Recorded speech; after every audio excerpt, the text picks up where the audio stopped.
नमस्कार बच्चों, क्या हाल चाल है। इस वीडियो में हम पहले पूछा गया कुछ क्वेश्चन जो ये नीट से रिलेटेड है, यानी नीट में पूछा गया क्वेश्चन है, उसका आज हम लोग इस वीडियो में डिस्कस करेंगे। ये चैप्टर तुम्हारा same electric charge and field से रिलेटेड है। अतः इसमें हर क्वेश्चन को सही ढंग से देख करके समझना है कि कैसे कैसे बनाते हैं। जैसे question number 1, 2 point charge A and B having charge plus Q and minus Q respectively। यहाँ पर तो हम प्लस Q और माइनस Q लेकर के क्वेश्चन बना लेते हैं, लेकिन अगला क्वेश्चन तुम लोग खुद दोनों चार्ज को प्लस में कन्वर्ट करके बनाने की कोशिश करना। As placed at certain distance apart and force acting between them is F। पहले दोनों चार्ज के बीच जब हम रखे थे तो F फोर्स लग रहा था। अब क्या होता है कि फर्स्ट चार्ज से हम 25% ट्रांसफर कर देते हैं B पर, then force between the charge become, अब उसके बीच का फोर्स कितना लगेगा। तो इसके लिए सबसे पहले हम यहाँ पर दो चार्ज मान लिए। फर्स्ट पॉइंट ए पर प्लस क्यू और बी पर माइनस क्यू। यहाँ से 25% चार्ज इस पर ट्रांसफर करना है। 25% मीन्स कितना हो जाएगा, मीन्स क्यू का 25% यानी 1/4 means this charge reduce by 3Q/4। और इसी तरह हम सेकेंड चार्ज पर देखते हैं कि माइनस क्यू पर ये जो 1/4 Q चार्ज इस पर ऐड कर देते हैं। तो इस केस में ए पर और बी पर हमको चार्ज कंसीडर हो गया, यानी ये -3Q/4 और ये +3Q/4। Now applying Coulomb's law, F is equals to K Q1 Q2 by R square, यानी Q into Q by R square। This is first formula जब हमारा चार्ज ट्रांसफर नहीं हुआ था, लेकिन जैसे ही ट्रांसफर हो गया तो उस समय 3Q/4 और -3Q/4 अप्लाई करेंगे बाय आर स्क्वायर। तो 3 3 जा 9/4, 4 जा 16 Q square by R square. ये फॉर्मूला तो हमारे पहला फोर्स के इक्वल है, अतः इसमें कह सकते हैं दिस इज 9/16 ऑफ एफ, यानी पहला का आंसर हमारा यहाँ पर 9F/16 पॉसिबल है। दूसरा question number, suppose the charge of a proton and an electron differ slightly. One of them is minus E and other is E plus delta E. If the net of electrostatic force and gravitational force between two hydrogen atoms placed at a distance d means much greater than atomic size, दोनों separate हैं, apart is 0, then delta E is the order of. अब इसमें delta E का value का क्या relation मिलेगा। तो सबसे पहले हम दोनों हाइड्रोजन पर देखते हैं कि नेट चार्ज कितना है। तो यहाँ पर इस फर्स्ट फिगर में देख रहे हैं कि -E चार्ज इलेक्ट्रॉन्स का और E plus delta E protons net centre पर।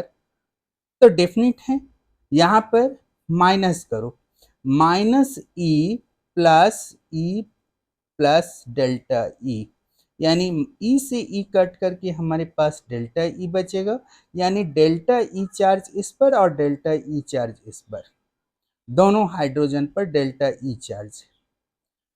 यूजिंग फार्मूला, इलेक्ट्रोस्टैट का फार्मूला होता है F is equal to 1/4πε0 Q1 Q2 by R square. तो इसका भी डेल्टा ई और इसका भी डेल्टा ई, यानी delta E square by R square. और gravitational force G into M P by R square. तो चूंकि जहां पर ये बैलेंस करने की बात बोल दिया है, if the net electrostatic force and gravitational force between two hydrogen atom are zero, a part is zero, यानी सम इसका जीरो है, इसका मतलब मैग्नीट्यूड इक्वल है। तो इसको इक्वेट करेंगे, then we get delta E square equals to, cross multiply कर दो, डेल्टा ई स्क्वायर यानी 4 पाई एप्सिलॉन नॉट से राइट साइड में मल्टीप्लाई करेंगे, then delta E equals to under root of G M E M P 4 pi epsilon naught. अब 1 by ये 4 pi epsilon naught का value तो वो 9, 1/9 इंटू 10⁻9 होगा। G means 6.67 into 10⁻11, ME 9.1 into 10 to the power minus 31, and MP 1.67 into 10 to the power minus 27। इन सारे term को अगर solve करते हैं तो अंडर रूट अबाउट 10⁻78 आया, जिसको डिवाइड करेंगे तो ये 38 के, लेकिन इससे तीन कांस्टेंट वैल्यूज, इसको इसको और इसको मल्टीप्लाई कर 9 से डिवाइड करते हैं, means approx it showing as 10 to the power minus 37, minus 37 is the answer of this question। यानी इसमें a 10 to the power minus 23c गलत, b 10 to the power minus 37 that is correct, c is 10 to the power minus 47, d 10 to the power minus 20। So the answer is 10 to the power minus 37 coulomb in this question, question number 2। Next, two identical, here two, question number 3, two identical charge spheres suspended from a common point by two massless string of length L are initially at distance d apart because of their mutual repulsion, the charges being to leak from both of sphere as constant rate। यानी दोनों sphere से charge धीरे धीरे reduce करने लगा, किस level में, constant rate से, और constant rate as a result the sphere approaches each other with a velocity v, then v versus a function of distance x between the sphere as। अब इसमें कौन सा सही आंसर होगा, v is directly proportional to 1/x 1/2, या v is directly proportional to x to the power minus 1, या v is directly proportional to x to the power half, या v is directly proportional to x। तो इसके लिए सबसे पहले हम identical figure बनाते हैं, यहाँ पर फिगर बना हुआ है, यहाँ से हम दो चार्ज को लटकाएं, चार्जेस बैलून को लटका दिए, इस पर क्यू चार्ज, इस पर क्यू चार्ज है। ये रिपल्सिव फोर्स के कारण F equals to K Q square by R square से इतना आर डिस्टेंस पर सेपरेट है, ड्राइंग अ परपेंडिकुलर थीटा, तो ये r/2 हो जाएगा। अब हम देखते हैं कि इस टेंशन का दो कंपोनेंट टी कॉस थीटा और टी साइन थीटा हुआ, जो T cos theta is just opposite of M G and T sine theta is just opposite of K Q square by R. अब ये दो फॉर्मूला हम एक साथ लेते हैं, T cos theta equals to M G और T sine theta equals to K Q square by R square. First divided by second, K Q square by R square M G, this is first equation. अब इस triangle में हम देखते हैं, यहाँ पर theta का value p by H sine theta से approx, if the angle is very small then tan theta equals to sine theta means r/2l। तो फर्स्ट और इस सेकंड इक्वेशन को इक्वेट करके क्यू स्क्वायर का इक्वेशन निकालें, तो Q square equals to R cube M G by K into 2l। यहाँ पर Q square is power of this, तो डेफिनेट है कि अब क्यू स्क्वायर का हम टर्म निकाल लेते हैं, तो q इक्वल्स टू कितना होगा, x to the power 3/2 under root mg by 2l into K. यानी Q is directly proportional to x to the power 3/2। अब हमको निकालना है कि ये तो Q is directly proportional to 3/2 हुआ, x टू द पावर 3/2 हुआ। हमको रेट ऑफ फ्लो निकालना है कि कितना उसमें से पर सेकंड चार्ज निकल रही है। तो dq/dt यानी दोनों साइड हम डिफ्रेंशिएट कर देते हैं। तो 3/2 times of x to the power half into dx/dt means dq/dt is directly proportional to 3/2 x to the power 1/2 or dx/dt is your v. So dq/dt is directly proportional to x to the power half into v. चूंकि ये हमारा rate तो constant, q is your constant term, इसका मतलब इसका product हमारा constant होगा। Means यहाँ पर क्या दें कि v is inversely proportional to x to the power half. अतः यहाँ पर हमारा क्वेश्चन नंबर 3 का A is your correct answer. Next question, here two pith ball carrying equal charge are suspended from a common point by string. एक ही जगह से दोनों लटकाया हुआ है, दोनों पर चार्जेस है, तो रिपल्सिव फोर्स से वो सेपरेट है। कितने डिस्टेंस से? r डिस्टेंस से। Now the string are rigidly clamped at the half the height. Second figure में अगर हम इसको बीचों बीच से बांध दें तो उस केस में इक्विलिब्रियम सेपरेशन कितने होगी? The equilibrium separation between the balls now become. तो दो अलग अलग फिगर लेके चलो। पहले हम लेकर चलते हैं जब ये डायरेक्टली हैंगिंग ऑर्डर में है, यानी उस केस में T cos theta equals to mg और यहाँ पर repulsive force k q² T sine theta के इक्वल। इसको डिवाइड करके निकालते हैं। यहाँ पर r/2y equals to k q² into mg means r/2y equals to this. अब हम सेकंड वाले में क्या करते हैं? डिस्प्लेसमेंट यानी y को भी हाफ कर दिए क्योंकि यहाँ हमको बांधना पड़ गया। तो डेफिनिट है कि y/2 डिस्टेंस रह जाएगा और ये r'/2 रहेगा। तो सेम कंडीशन इसमें भी t sine theta equals to k q² by r' और t cos theta equals to mg लेके चलना। तो tan थीटा वी गेट। अब ये दो इक्वेशन को हम इक्वेट करते हैं, इधर का और इस साइड के इक्वेशन को, क्योंकि दोनों tan थीटा की टर्म में आ गई। Now dividing first by second we get 2r' by r equals to r² by r'²। तो डेफिनेट है क्रॉस मल्टीप्लाई करने पर r' equals to r³/2।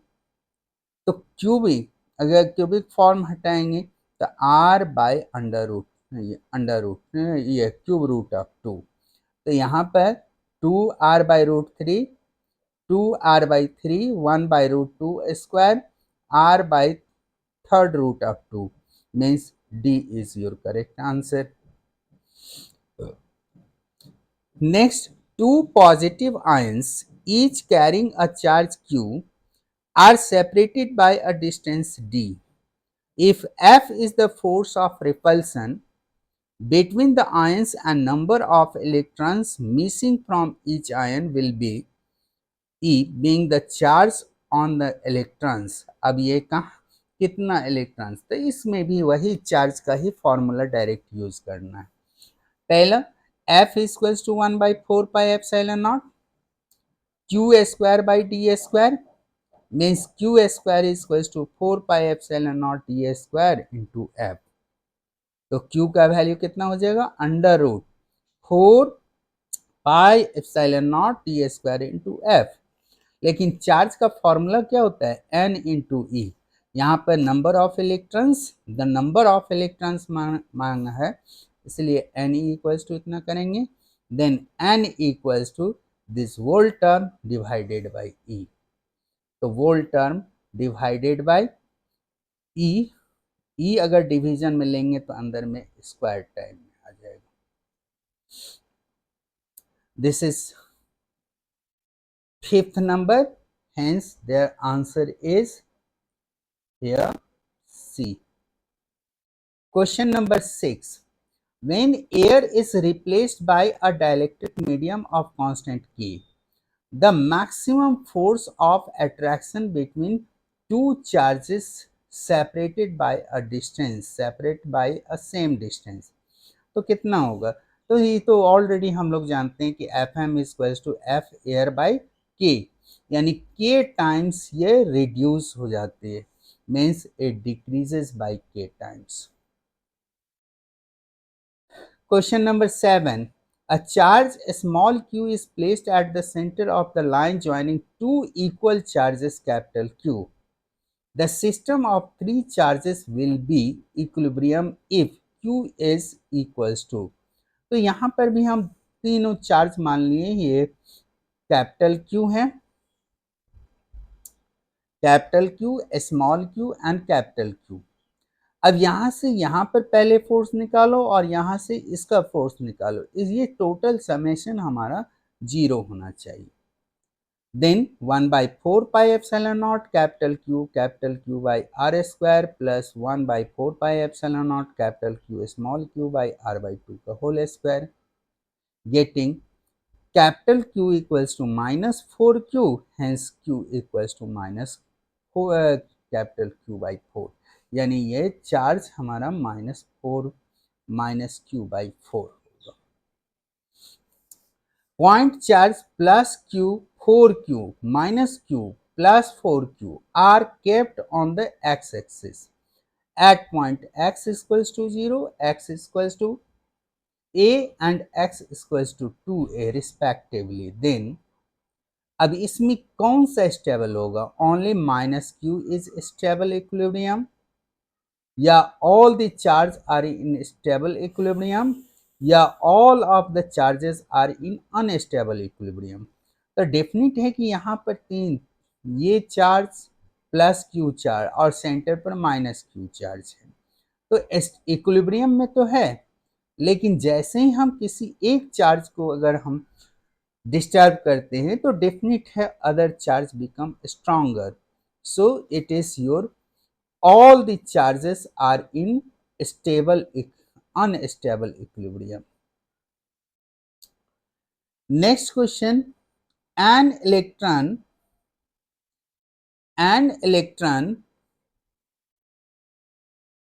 from rest through a vertical distance h in a uniform and vertical upward directed electric field E. The direction of electric field is now reversed, keeping the magnitude in the same. Proton is allowed to fall from the rest in it through the same vertical distance h. The time fall of the electrons in the comparison to the time of fall of the proton is. तो definitely यहाँ पर electric field पहले हमारा ऊपर था, तो इसकी force का इफेक्ट पहले नीचे था, तो नीचे एक्सलेटेड ऊपर की ओर होगा, अचानक इसका ऊपर की ओर कर दी, तब फोर्स का इफेक्ट नीचे होगी, और प्रोटॉन का फोर्स तो ऑलरेडी नीचे ही लगेगा क्योंकि F इक्वल्स टू QE होते हैं. Here we get F equals to QE and F equals to MA. तो एक्सेलेरेशन का फॉर्मूला देखेंगे, acceleration is inversely proportional to mass. So the time of fall of electron in the comparison of the time of fall of proton is a smaller effect. A toy car with charge small q moves on a frictionless horizontal plane surface under the influence of a uniform electric field E. Due to force q into E vector, its velocity increases from 0 to 6 meter per second in 1 second. At the instant the direction of field is reversed, the car continued to move for 2 more seconds under the influence of this field. The average velocity and average speed of the toy car between 0 to 3 seconds. तो इसमें 3 step में निकालो, यानी पहला second में initial velocity हमारा 0 है और 1 सेकंड के बाद उसका 6 मीटर पर सेकंड है। तो एक्सेलरेशन कितना होगा, a equals to v minus U by T से 6 माइनस 0/1 यानी 6 मीटर पर सेकंड स्क्वायर। तो पहला s1 निकालते हैं, हाफ at स्क्वायर से। s2 निकालते हैं, s2 means initial velocity, then 6 into 1 minus 1 by 2 into 6 into 1 square, that is 3 metre. s3 निकालते हैं, अब रिवर्स हो गया तो 3 मीटर। डिस्टेंस आ गया 3 प्लस 3 प्लस 3 यानी 9 मीटर। तो speed 9 metre by 3 second means 3 metre पर सेकंड।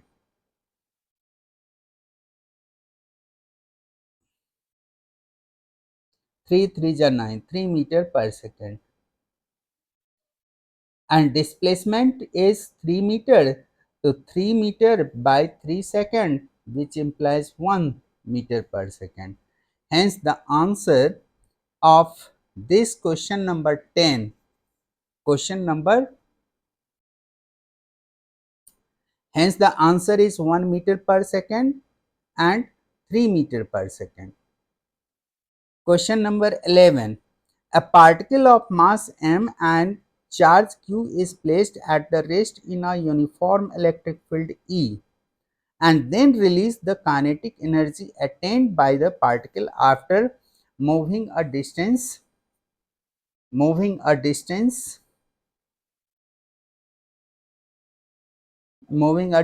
y is। अब इस तीनों में क्या आंसर होगा, तो सबसे पहले हम इसमें particle m mass charge q है, तो इससे पहले इक्वेशन निकालो, as v square equals to 2 initial velocity into 2a into Y, और a का वैल्यू होता है फोर्स पर यूनिट मास, और फोर्स पर unit mass means Q E by M. तो डेफिनेट है हमारा वी स्क्वायर का इक्वेशन निकल गया, तो kinetic energy half M V square से वी स्क्वायर का वैल्यू यहाँ से हम पुट अप कर देते हैं, it become Q capital E into Y, यानी इसमें खोजो Q into capital E into Y is first answer is your correct. Next question is the given figure gives electric line of force due to two charges Q1 and Q2. What are the sign of the two charges? अब देखो यहाँ पर जो भी charges का sign है, toward charges हैं, तो means both are your negative charge. A square surface of side, question number 13, a square surface of side L metered in the plane of the paper is placed in a uniform electric field E volt per meter acting along the same plane at an angle theta with the horizontal side of the square as shown in figure। ये figure हम लोग देख रहे हैं कि electric field area vector से theta angle पर है, तो एरिया कितना होगा, L into L means L square, और इलेक्ट्रिक फील्ड के डायरेक्शन में cos theta, so E L square cos theta is their answer. Question number 14, question number 14,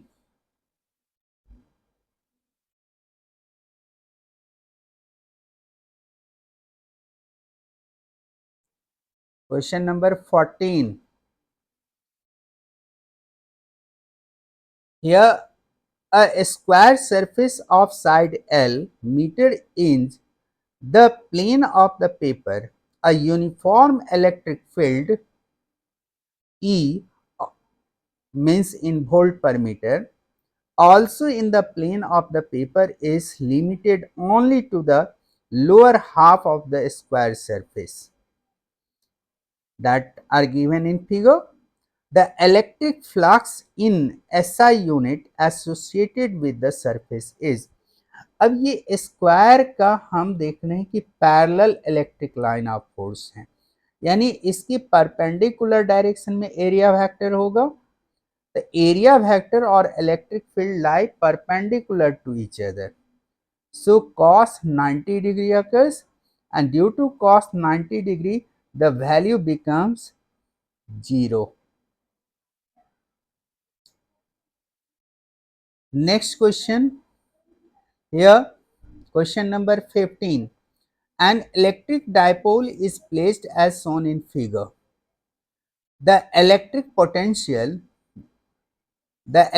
potential in 10 to the power 2 volt at point P due to dipole is, अब epsilon not का value permittivity of vacuum है, जबकि 1/4 pi epsilon naught is your value of के। अब इसमें हम centre से P पर डिस्टेंस है, तो यहां से पहले P पर निकालेंगे, फिर इस पॉइंट से P पर निकालेंगे और दोनों को ऐड कर देते हैं। तो डेफिनेट है कि इस केस में आंसर हमारा कितना आएगा,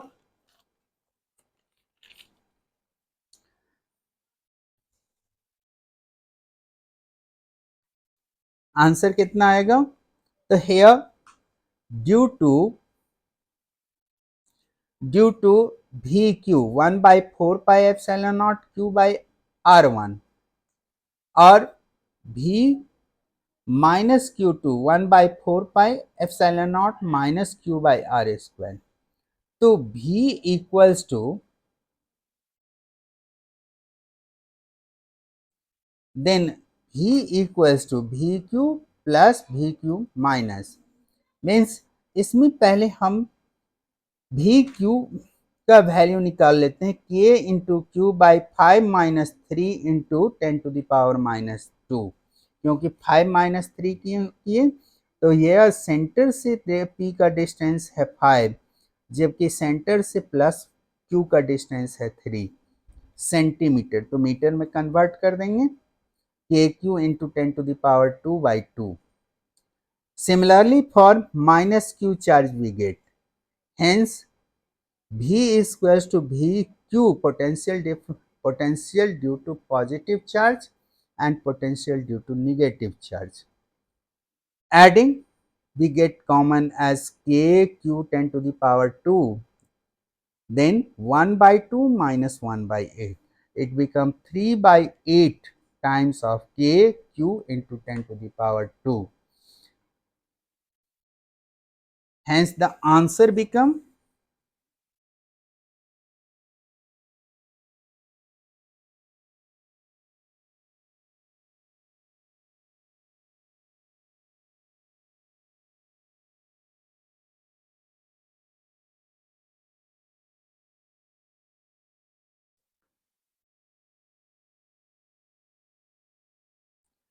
the answer become, here what? 3/8 qk times q times.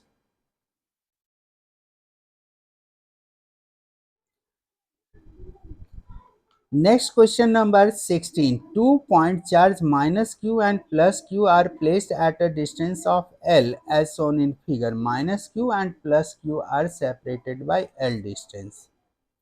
The magnitude of electric field intensity at point R is much greater than L. तो सिंपल इसका फॉर्मूला हम लोग यूज करते हैं, क्या फॉर्मूला है, E equals to 1/4 pi epsilon naught into P by R square plus A square to the power 3/2। जब A square is negligible with respect to R, then B equals to 1/P in 1/4 pi epsilon naught into P by R cube. तो P by R cube का formula put up कर देंगे, तो that is inversely proportional to R cube. This is your answer. तो पहले हम E is inversely proportional R2, ये formula है, और यहाँ पर perpendicular L by 2 is much smaller, then it be neglect, then it is inversely proportional to RQ. Next, question number 17. Polar molecules are molecules A having a permanent electric dipole moment. Yes, this is the correct answer, having a permanent. Question number 18. 3-point charge plus q minus 2q and plus q are placed at this coordinate, जिसमें y के जगह पर a है, बाकी दोनों zero, इसमें x equals to zero, y equals to zero, यानी ये सेंट्रल पॉइंट पर है और ये तुम्हारा ये x इक्वल्स टू a पर है। तो इसकी बेस पर पहले हम कोऑर्डिनेट बना लेते हैं कि प्लस क्यू a डिस्टेंस पर, minus Q at zero level, minus Q at zero level, और second charge at q level on x axis. तो डेफिनेट है कि अब इस टर्म को हम पाइथागोरस थ्योरम से पुट अप करते हैं। तो using under root Q into A square plus Q into A का whole square, then it is root 2 times of q into a, means question number 18 a is your correct. A point q lies on the perpendicular bisector of electric dipole of dipole moment p if the distance of q from the dipole is r, small r, that is much larger than the size of dipole, then the electric field Q is proportional to. तो direct ये formula पर हमारा same formula पर है, यहाँ electric dipole moment means यहाँ electric field is equals to 1/4 pi epsilon naught into P by R cube.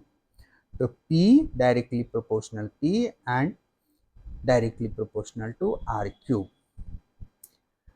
Question number 20. An electric dipole is placed at angle 30 degree.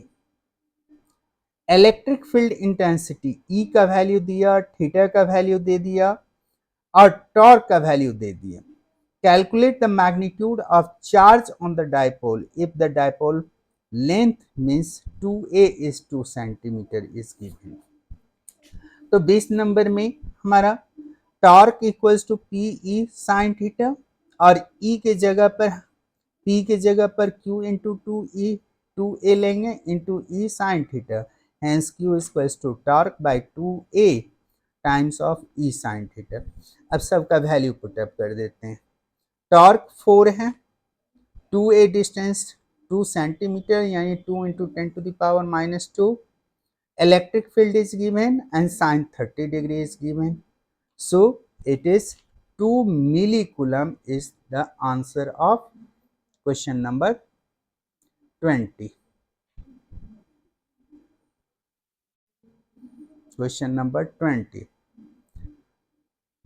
Next question number 21.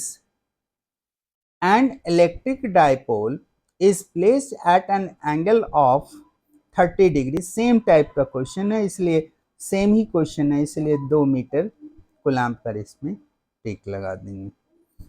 Question number 22. A dipole of dipole moment P vector is placed in uniform electric field E vector. Then torque acting on it is given by. Torque का formula क्या होता है? तो torque का formula P vector cross E vector. First answer, torque equals to P vector cross E vector. Second, torque vector equals to P vector cross E vector. Third, torque vector equals to P vector plus E vector. And torque vector is equals to P vector minus E vector. Means torque is defined as P vector cross E vector. It means vector magnitude of P vector and E vector. Question number 23. Question number 23. A spherical conductor of radius 10 centimeter has a charge of 3.2 into 10 to the power minus 7 coulomb. Distribute uniformly. What is the magnitude of electric field at a point 15 centimeter from the center of a sphere, means radius 10 centimetre है और distance हमको निकालना है 15 centimetre पर। तो definite है, ये simple ही formula है। तो putting E equals to K into Q by R square से, तो के इंटू क्यू बाई आर यानी 15 सेंटीमीटर का होल स्क्वायर यानी 15 इंटू 10⁻⁻² का whole square, we get 1.28 into 10 to the power minus 4 meter. Means your answer B is your answer A is your correct answer.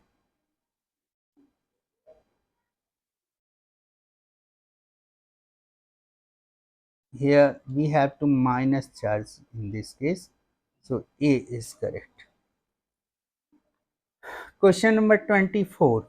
A thin conducting ring of radius r is given a charge of capital Q. The electric field at the center O of the ring due to the charge on the part A के B, इसका electric field का direction ऐसे है।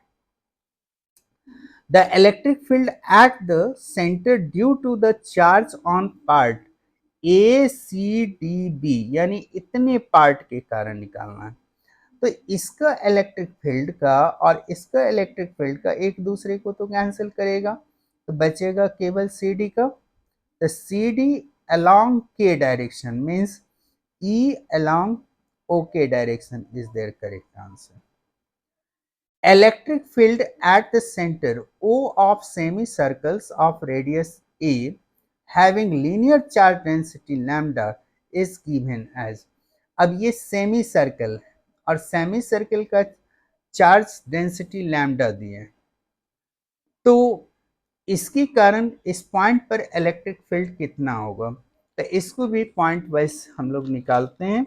कैसे, तो यहाँ पर पहले ये चार्ज मान ली और इस चार्ज के कारण इधर हमारा फॉर्मूला डी ई लगेगा, इस साइड में डी ई कॉस थीटा और इस साइड में डी ई साइन थीटा, ये भी डी ई साइन थीटा।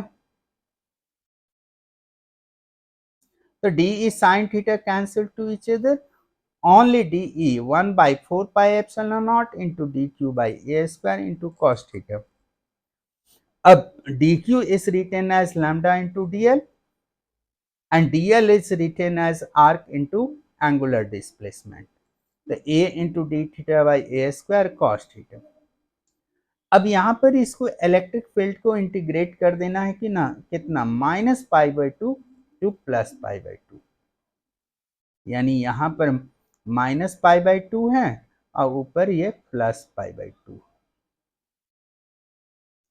तो इसको ऐसे ना करके हम 0 से π/2 कर देते हैं और उसको ट्वाइस कर देंगे, तो 1/4 pi epsilon naught lambda cos theta into differential theta by A, जो कांस्टेंट टर्म है बाहर कर दिए, साइन थीटा का लिमिट हो जाएगा π/0 टू π/2, 0 टू π/2 और sine 90 degree minus sine 0 degree, we get lambda by 2 epsilon naught into a, just like infinite straight line, just like infinite straight line. infinite straight line में भी हमारा same वही formula आता है, यानी lambda by 2 pi epsilon naught into a. Next question is related with Gauss theorem. According to Gauss law of electrostatics, electric flux through a closed surface depend on A. Area of the surface, B. The quantity of charge enclosed by the surface, shape of the surface, or the volume enclosed by the surface. Only B is correct, means quantity of charge enclosed by the surface. Question number 27. A charge q microcoulomb is placed at the center of cube, the flux coming out from any one of the face will be. अब सबसे पहले हमको देखना है कि total surface से कितना निकलेगा, तो phi equals to total surface से तो क्यू बाई एप्सिलॉन नॉट, यानी इसमें 6 सरफेस हैं, तो एक सरफेस से 1/5/6 यानी क्यू बाई 6 एप्सिलॉन नॉट यानी 6, तो therefore Q into 10⁻⁻6 by 6 epsilon naught is your answer. Hence this is occurs in answer number D, q by 6 epsilon naught into 10⁻⁻6. Next question number 28. If integral form of d into D S equals to 0 over a surface, कब ये possible है कि E dot D S zero हो, तो E dot D S zero होने का दो condition possible हैं। फर्स्ट टर्म, जब क्लोज सरफेस के अंदर चार्ज नहीं हो, और सेकंड केस, जितना इलेक्ट्रिक फील्ड इंटर करे उतना ही इलेक्ट्रिक फील्ड बाहर हो जाए। Then first all the charges must necessary be inside, तब तो जीरो नहीं होगा। The electric field inside the surface is necessarily uniform, ये भी पॉसिबल नहीं है। Then then then number of flux line entering the surface must be equal to number of flux line leaving surface. That is correct answer. What is the flux through a cube of side A if a point charge Q is at one of the corner? अब corner पर है तो इसको close surface बनाओ, corner पर है तो close surface बनाते हैं। तो यहाँ पर हम देख रहे हैं कि एक ओरिजिनल क्यूब, इस पर 1 2 3 4 5 6 6 एक 7, यानी टोटल यहाँ पर 7 क्यूब हमको बनाना पड़ा है एक्स्ट्रा। तो ये 7 क्यूब से ये बड़ा वाला क्यूब बन जाएगा जिसके सेंटर पर क्यू होगा। Then we get total surface area हमारा 24 a², और जिसमें से हमारा सरफेस आउटलेट का कितना है 3 सरफेस, तो 3a²। फ्रैक्शन हमको हो गया 3a² by 24 यानी 3/24। तो of course hence the net flux outward is 3/24 of q by epsilon naught, that is q by 8 epsilon naught is their answer. तो 29 में देखो कहां पर है q by 8 epsilon naught. This charge q is enclosed by a Gaussian surface R. If the radius is double, then the outward electric flux will be. तो Gaussian surface में तो q by epsilon not है, तो उसके radius पर dependent नहीं है, ना सरफेस एरिया पर डिपेंडेंट है, then it remains same as same level. Next question, a hollow cylinder has a charge q coulomb within it, if phi is the electric flux in unit of voltmeter associated with curved surface B, the flux linked with the surface A means एक side से निकालना है, तो कितना होगा, जबकि इधर हमारा इलेक्ट्रिक फील्ड दिया हुआ है।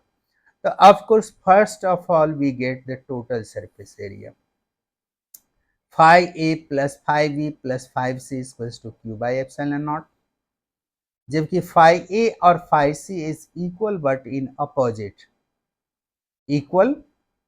So this having two part means 2 phi A plus phi B is equals to q by epsilon naught, means 2 times of phi A is q by epsilon naught minus phi B, और phi B हमारा तो phi के equal है, then इधर से phi के equal output है, therefore 2 phi A is equals to q by epsilon naught minus phi, hence qa is half of q by epsilon naught minus phi. That is answer. This is question number 31. Answer is D. Next question, a charge Q is located at the center of Q.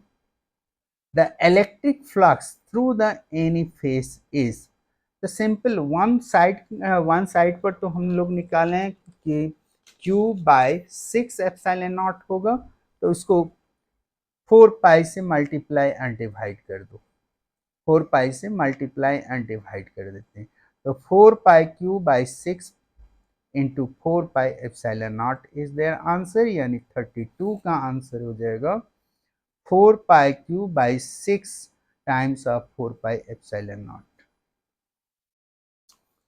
चल 33 में, a charge Q microcoulomb is placed at the centre of Q, the flux coming out from each will be the of course 1 by 6 times of net charge, micro है तो 10 to the power -6 by epsilon naught. A charge Q is situated at the corner of Q. The electric flux passes through all the 6 phases of the Q is, already we discussed about this question number 34. So it is Q by 8 epsilon not. ये पहले भी एक question बन चुका है, question number 29। Next, a point charge Q is placed at the center of the cube of side L. The electric flux emerging from the cube is, तो इसमें कोई भी हो तो टोटल इलेक्ट्रिक फ्लक्स हमारा Q by एप्सिलॉन नॉट के ही equal होगा।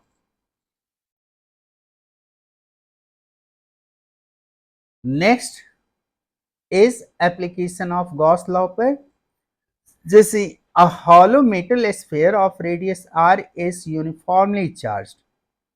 The electric field due to sphere at, तो hollow sphere है तो इसमें याद रखना है कि इनर पार्ट में इलेक्ट्रिक फील्ड 0 रहता है और आउटर पार्ट में electric field is inversely proportional to R square, तो उसके रेंज पर जो आंसर डिपेंड करते हैं हमको वो आंसर देना है।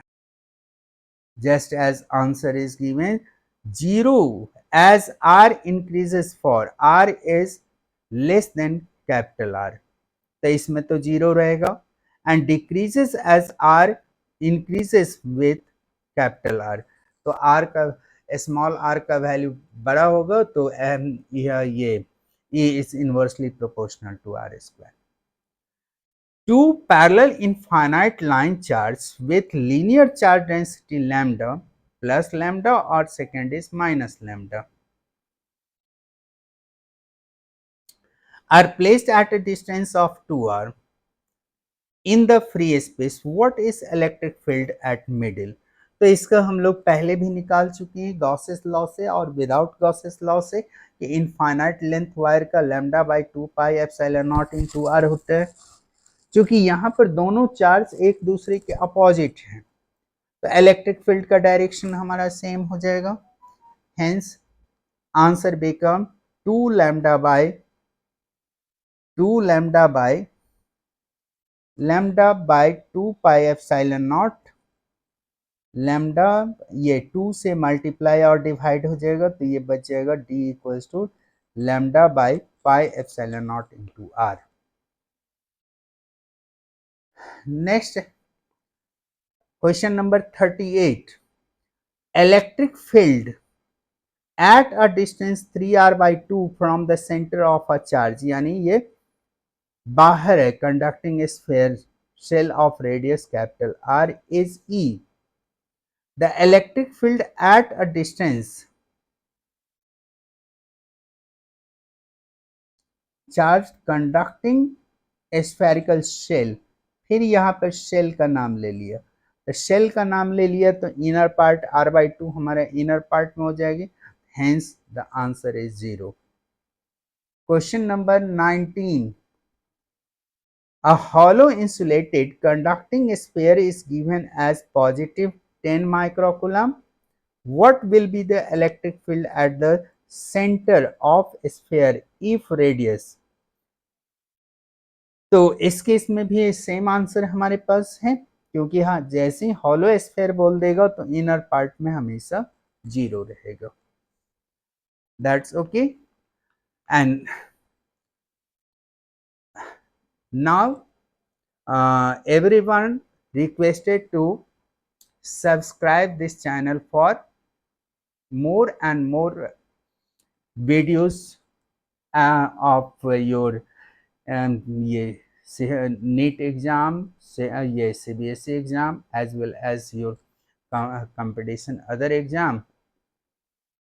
इसलिए इसको जितना जल्दी हो और जितना ज़्यादा से ज़्यादा सब्सक्राइब कर सको तो उतना ज़्यादा अच्छा रहेगा, और ज़्यादा से ज़्यादा इस चैनल को प्रचार करो। धन्यवाद।